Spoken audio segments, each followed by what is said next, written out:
தினம்தோறும் விளக்கேற்ற நல்ல எண்ணெய் இதயம் நல்லெண்ணெய்.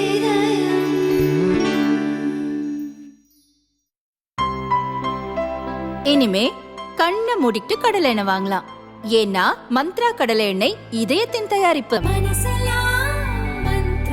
திருமலையில் இருக்கும் ஏழுமலையானை தரிசிக்க திருப்பதியிலிருந்து பக்தர்கள் பஸ், கார், வேன் மூலம் செல்கின்றனர். இது தவிர ஸ்ரீவாரிமெட்டு, அலிபிரி மலைப்பாதை வழியாகவும் பக்தர்கள் நடைபாதையாக சென்று தரிசனம் செய்கின்றனர். திருப்பதி மலைப்பாதையில் அடிக்கடி சிறுத்தைகள் நடமாட்டம் காணப்படுகிறது. கடந்த ஆண்டு நெல்லூரைச் சேர்ந்த 6 வயது சிறுமி லட்சிதா சிறுத்தை தாக்கி இறந்தார். இதையடுத்து கூண்டுகள் வைத்து 4 சிறுத்தைகள் பிடிக்கப்பட்டன. அதில் 3 சிறுத்தைகள் வனப்பகுதியில் விடுவிக்கப்பட்ட நிலையில் சிறுமியை கொன்ற சிறுத்தை மீண்டும் மனிதர்களை தாக்கும் என்பதால் பூங்காவில் வைத்து பராமரிக்கப்படுகிறது. இந்த நிலையில் அலிபிரி நடைபாதையின் இறுதிப்படிகளில் 2 சிறுத்தைகள் சுற்றி வந்தன.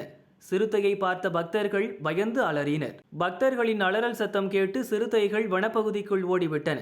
தகவல் அறிந்த தேவஸ்தான விஜிலன்ஸ் மற்றும் போலீசார், வனத்துறை அதிகாரிகள் சம்பவ இடத்தில் ஆய்வு செய்தனர். சிறுத்தையின் தடங்களை கண்டுபிடிக்கும் பணியில் வன ஊழியர்கள் ஈடுபட்டுள்ளனர். பக்தர்கள் தனியாக செல்லாமல் கூட்டமாக அனுப்பப்படுகின்றனர். சிறுத்தை நடமாட்டம் பற்றி அறிந்த பக்தர்கள் அச்சத்துடன் திருமலைக்கு செல்கின்றனர்.